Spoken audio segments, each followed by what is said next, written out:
আজ একটা স্বাস্থ্যকর ডেজার্ট রেসিপি নিয়ে হাজির হয়ে গেলাম। তীব্র দাবদাহে শরীর মন ঠান্ডা রাখতে এই ডেজার্টের জুড়ি মেলা ভার। ঘরে থাকা অল্প কিছু উপকরণ দিয়ে খুব সহজেই বানিয়ে নিতে পারেন কলিজা ঠান্ডা করা এই চিড়ের ডেজার্ট।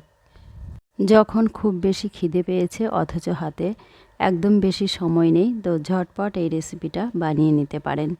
রেসিপিটা বানানোর জন্য প্যানে দিয়ে দিয়েছি 1 চামচ ঘি। ঘিটা একটু গরম হয়ে এলে দিয়ে দেব 1 কাপ ফ্রেশ চিঁড়ে। চিঁড়েটা অবশ্যই ফ্রেশ নিতে হবে। চিঁড়েটা দিয়ে নাড়াচাড়া করে ভেজে নিতে হবে, আর এই সময় হিটটা লো টু মিডিয়াম করে দিতে হবে। লো হিটে নাড়াচাড়া করে চিঁড়েটা ভেজে নিলে খুবই মুচমুচে হবে আর খেতেও খুব ভালো লাগে। চিঁড়েটা ভাজা হয়ে গেছে, এখন চিঁড়েটা একটা পাত্রে তুলে নেব। আর এই প্যানেই দিয়ে দেব দুধ। আমি এখানে 1.5 কাপের একটু বেশি দুধ নিয়েছি, অর্থাৎ 400 ml দুধ নিয়েছি। দুধটা প্রথমে হাই হিটে ফুটিয়ে নিতে হবে, আর দুধটা ফুটে গেলে হিটটা মিডিয়াম করে দেব। দুধ ফুটতে শুরু করেছে, এখন এর সাথে একটু গুঁড়ো দুধ মিশিয়ে নেব, যাতে তাড়াতাড়ি দুধটা ঘন হয়ে যায়। তবে গুঁড়ো দুধের পরিবর্তে পুরোটাই লিকুইড দুধ দিয়েও ডেজার্টটা বানাতে পারেন, আবার পুরোটাই গুঁড়ো দুধ দিয়েও বানাতে পারেন। যেটা সুবিধা হয় সেটাই করে নেবেন। এখন গুঁড়ো দুধটা দিয়ে খুব ভালো করে মিশিয়ে নিতে হবে। মিডিয়াম হিটে দুধটা ফুটতে থাক। এদিকে আমি এখানে 2 রকমের আঙুর আর আপেল কেটে নিয়েছি। আপনারা আপনাদের পছন্দ মতো যে কোনো ফল অ্যাড করে নিতে পারেন। এখন একটু ঠান্ডা দুধের সাথে 1 চামচ কর্নফ্লাওয়ার মিশিয়ে নিচ্ছি। খুব ভালো করে কর্নফ্লাওয়ারটা মিশিয়ে নিয়ে সাইডে রেখে দেব। এখানে কর্নফ্লাওয়ারের পরিবর্তে কাস্টার্ড পাউডারটাও ইউজ করতে পারেন। এদিকে দুধটা ফুটে ফুটে অনেকটাই ঘন হয়ে গেছে, আর প্যানের চারিদিকে সর জমে আছে।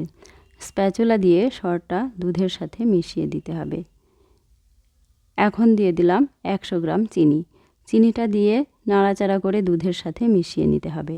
চিনিটা গলে গেছে, এখন গুলে রাখা কর্নফ্লাওয়ারটা অল্প অল্প করে দুধের সাথে মিশিয়ে নিলাম, আর এই সময় হিটটা লো টু মিডিয়াম করে দিতে হবে। হাই হিট থাকলে কর্নফ্লাওয়ার দেওয়ার সাথে সাথে দুধটা ঘন হয়ে যাবে। দুধটা ফুটে ফুটে ঘন হয়ে গেছে, এখন ইন্ডাকশানটা অফ করে দিলাম। এখন একটু নাড়িয়ে নাড়িয়ে ঠান্ডা করে নিতে হবে।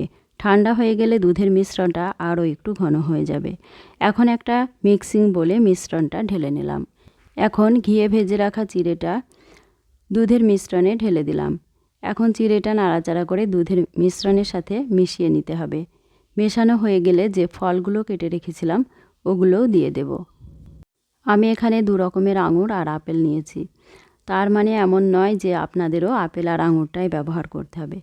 আপনারা আপনাদের পছন্দ মতো যে কোনো পাকা ফল, যেমন পেঁপে, আম, কাঁঠাল, আনারস, কিউই, বেদানা, কলা, যা খুশি দিতে পারেন।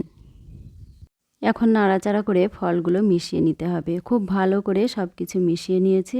এখন উপর দিয়ে ভাজা চিড়ে আর ফল দিয়ে একটু সাজিয়ে দেব, দেখতে ভালো লাগবে। এইভাবে ডেজার্টটা একবার বানিয়ে দেখুন।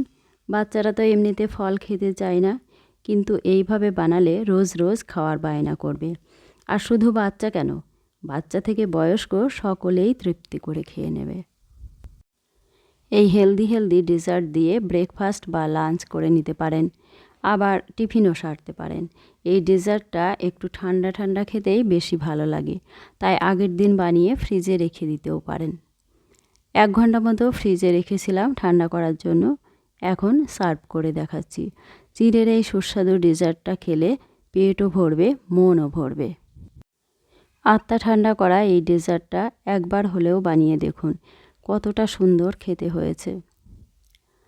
আর একবার খেলে বারবার খাওয়ার বাহানা খুঁজতে হবে, এতটাই টেস্টি হয়েছে। রেসিপিটা ভালো লাগলে চ্যানেলটা সাবস্ক্রাইব করে পাশে থাকার অনুরোধ রইল। খুব তাড়াতাড়ি দেখা হচ্ছে অন্য কোনো রেসিপি নিয়ে। আজ এই পর্যন্ত, সবাইকে অসংখ্য ধন্যবাদ।